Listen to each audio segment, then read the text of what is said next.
Well, let me ask you this because I'm curious, right? Like I grew up around, I grew up in Lowell, Yeah. so like I had friends who were gang members and stuff like Hmm. that, but I was never really in it, Yeah. similar to where I think kind of where your background was Yeah. before Yeah. you got Hmm. involved. What do you think the most common reasoning for why kids get involved with gangs is, and what do you find is a good way to help them get out of those situations? So the main reason is friendships, right? Like, so one of the things that people don't understand is that, when you go into a school system, especially if you don't know the language or you don't know anybody, most of the time you find your people. But if you don't, and let's say there's someone else that's picking on you or making your life difficult, and someone comes along and says to you, if you want this to stop, all you have to do is hang with us. Who's not going to take that deal, right? It's not, no one walks up to you and says, here, we're going to commit this crime, we're going to do this, we're going to do that. Mm, That's not how it starts. It all starts with this feeling of like friendship, family, connection, protection, feeling safe. The problem is that then it leads to things that you necessarily don't want to do, right? And so what we did was give them an alternative. Instead of passing judgment, instead of saying to you, "Hey, you're in a gang, you're a quote unquote bad person, or you're doing bad things," we never did any of that. We said to them, "No judgment if that's the choice you've made, but we're just asking you, would you be interested in doing this?"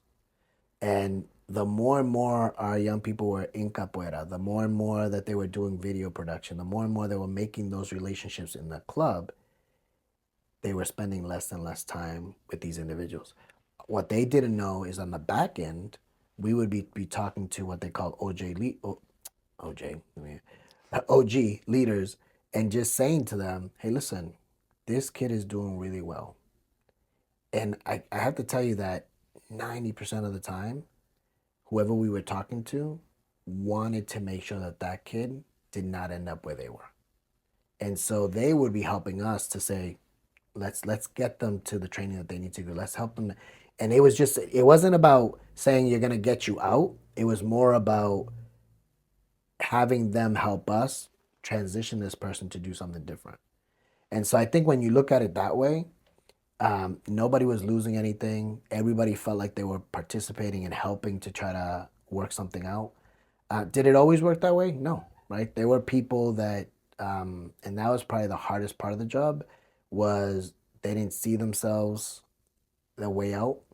Um, and I think the other piece was when, for us, whenever we lost somebody and you were at a funeral, um, that was the hardest thing, right? Because you leave that situation going, what else could I have done? What else could I have said? What else could I, and you learn over the years that it's not about you, it's about that young person deciding what's best for them at that time.